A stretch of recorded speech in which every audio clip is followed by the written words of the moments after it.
पंतप्रधान नरेंद्र मोदी यांनी सर्व देशवासियांना छठ पूजा उत्सवाच्या शुभेच्छा दिल्या आहेत. मन की बातमधून संवाद साधताना पंतप्रधानांनी छठ पूजा आणि सूर्यपूजेचं महत्त्व विशद केलं. छठ का पर्व एक भारत श्रेष्ठ भारत का भी उदाहरण है। आज बिहार और पूर्वांचल के लोग देश के जिस भी कोने में हैं, वहां धूमधाम से छठ का आयोजन हो रहा है।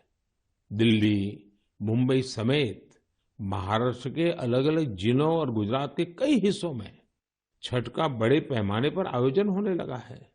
मुझे तो याद है, पहले गुजरात में उतनी छठ पूजा नहीं होती थी, लेकिन समय के साथ आज करीब करीब पूरे गुजरात में छठ पूजा के रंग नजर आने लगे हैं। ये देखकर मुझे भी बहुत खुशी होती है। आजकल हम देखते हैं विदेशों से भी छठ पूजा की कितनी भव्य तस्वीरें आती हैं। यानी भारत की समृद्ध विरासत, हमारी आस्था दुनिया के कोने कोने में अपनी पहचान बढ़ा रही है। इस महापर्व में शामिल होने वाले हर आस्थावान को मेरी तरफ से बहुत बहुत शुभकामनाएं। सूर्यदेवाच्या उपासनेबरोबरच त्याच्या वरदानाची म्हणजे सौर ऊर्जेची देखील चर्चा झाली पाहिजे, असं पंतप्रधान म्हणाले. भारतासाठी सूर्य केवळ उपासनेसाठीच नव्हे तर जीवनाच्या केंद्रस्थानी राहिला आहे, असं पंतप्रधानांनी सांगितलं. सौर ऊर्जा देशातल्या मध्यम वर्गाच्या आणि गरिबांच्या आयुष्यात कशा प्रकारे बदल घडवून आणत आहे, हा अभ्यासाचा विषय आहे, असं ते म्हणाले. यावेळी पंतप्रधानांनी सौर ऊर्जेचा वापर करणाऱ्या शेतकऱ्यांची आणि सौर ग्राम बनलेल्या गुजरातमधल्या मोढेरा या गावाची उदाहरणं दिली. देश के पहले सूर्यग्राम गुजरात के मोढेरा की खूब चर्चा सुनी होगी। मोढेरा सूर्यग्राम के ज्यादातर घर सोलर पावर से बिजली पैदा करने लगे हैं। अब वहां के कई घरों में महीने के आखिर में बिजली का बिल नहीं आ रहा, बल्कि बिजली से कमाई का चेक आ रहा है।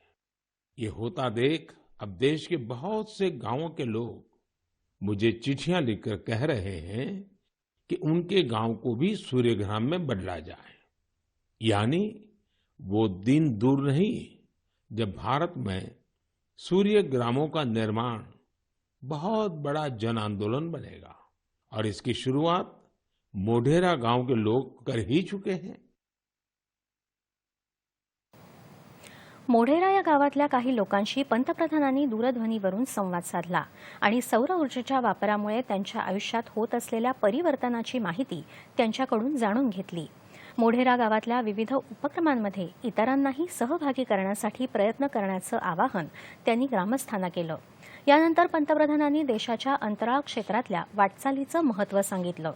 देशातल्या शास्त्रज्ञांनी विकसित केलेल्या स्वदेशी तंत्रज्ञानामुळे अंतराळ क्षेत्रात भारतासाठी नव्या संधीची दालनं खुली झाली आहेत, असा विश्वास त्यांनी व्यक्त केला आणि अंतराळ क्षेत्रात निर्माण होत असलेल्या संधींचा लाभ घेण्याचं आवाहन या क्षेत्रातल्या हितधारकांना केलं. भारत में पहले स्पेस सेक्टर सरकारी व्यवस्थाओं के दायरे में ही सिमटा हुआ था। जब ये स्पेस सेक्टर भारत के युवाओं के लिए, भारत के प्राइवेट सेक्टर के लिए खोल दिया गया, तब से इसमें क्रांतिकारी परिवर्तन आने लगे हैं। भारतीय इंडस्ट्री और स्टार्टअप्स इस क्षेत्र में नए नए इनोवेशंस और नई नई टेक्नोलॉजी लाने में जुटे हैं। विशेषकर इन स्पेस के सहयोग से इस क्षेत्र में बड़ा बदलाव होने जा रहा है। इन स्पेस के जरिए गैर सरकारी कंपनियों को भी अपने पेलोड्स और सैटेलाइट लॉन्च करने की सुविधा मिल रही है। मैं अधिक से अधिक स्टार्टअप्स और इनोवेटर्स से आग्रह करूंगा कि वे स्पेस सेक्टर में भारत में बन रहे इन बड़े अवसरों का पूरा लाभ उठाएं। देशातल्या युवा शक्तीच्या सामर्थ्याकडे पंतप्रधानांनी लक्ष वेधलं. देशातला युवा वर्ग सध्या ज्या पद्धतीनं देशासाठी कार्य करत आहे आणि देश उभारणीच्या कामात एकाग्र झाला आहे, ते पाहता युवा वर्गाची शक्ती, त्यांचे कष्ट आणि त्यांची प्रतिभा देशाला नव्या उंचीवर नेईल, असा विश्वास पंतप्रधानांनी व्यक्त केला. स्टूडेंट पावर का दायरा बहुत बड़ा है, बहुत विशाल है। स्टूडेंट पावर भारत को पावरफुल बनाने का आधार है। आखिर आज जो युवा है वही तो भारत को 2047 तक लेकर जाएंगे।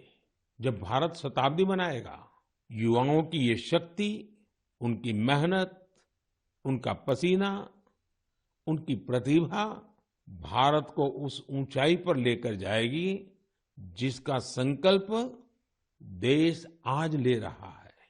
हमारे आज के युवा जिस तरह देश के लिए काम कर रहे हैं, नेशन बिल्डिंग में जुट गए हैं, वो देखकर मैं बहुत भरोसे से भरा हुआ हूं। जिस तरह हमारे युवा हैकेथॉन्स में प्रॉब्लम सॉल्व करते हैं, रात रात भर जागकर घंटों काम करते हैं, वो बहुत ही प्रेरणा देने वाला है।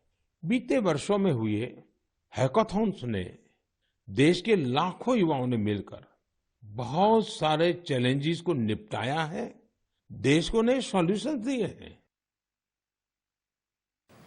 या दशकाला टेकेड म्हणजेच तंत्रज्ञानाचं दशक बनवण्याच्या आपल्या आवाहनाला देशातल्या आयआयटीच्या विद्यार्थ्यांनी चांगला प्रतिसाद दिल्याबद्दल पंतप्रधानांनी समाधान व्यक्त केलं। आयआयटी भुवनेश्वरच्या विद्यार्थ्यांनी तयार केलेला पोर्टेबल व्हेंटिलेटर, जीवरक्षक आणि इतर आयआयटी संस्थांकडून सुरू असलेल्या प्रकल्पांची त्यांनी माहिती दिली। या आयआयटीकडून प्रेरणा घेऊन इतर शिक्षण संस्था देखील संशोधन आणि विकास कार्य हाती घेतील अशी अपेक्षा त्यांनी व्यक्त केली। पर्यावरण स्नेही उत्पादनांबाबत लोकांमध्ये पूर्वीपेक्षा जास्त जागरूकता निर्माण होत आहे। आदिवासी महिला देखील पर्यावरण स्नेही वस्तू बनवण्याचं काम करत असून या वस्तूंची निर्यात देखील होत असल्यानं त्यांचे उपक्रम कौतुकास्पद आहेत असं ते म्हणाले। जैवगाव या संकल्पनेची त्यांनी माहिती दिली आणि पर्यावरणाची हानी न करणाऱ्या मिशन लाईफ या संकल्पनेची माहिती घेऊन तिचा अंगीकार करण्याचा प्रयत्न केला पाहिजे असं मत व्यक्त केलं। उद्याच्या राष्ट्रीय एकता दिवसानिमित्त आयोजित होणाऱ्या विविध उपक्रमांमुळे निर्माण होणाऱ्या ऐक्य भावनेचं महत्त्व स्पष्ट केलं। पुढल्या महिन्यात होणाऱ्या आदिवासी गौरव दिनानिमित्त बिरसा मुंडा यांच्या कार्याचं त्यांनी स्मरण केलं आणि आदिवासी संस्कृतीचा आपल्याला विसर पडता कामा नये असं सांगितलं। निसर्ग आणि पर्यावरण या बाबतीत आपण आदिवासींकडून बरंच काही शिकू शकलो असं ते म्हणाले। 8 नोव्हेंबरला असलेल्या गुरु नानक जयंतीच्या तसंच काही राज्यांच्या वर्धापन दिनाच्या शुभेच्छा त्यांनी दिल्या।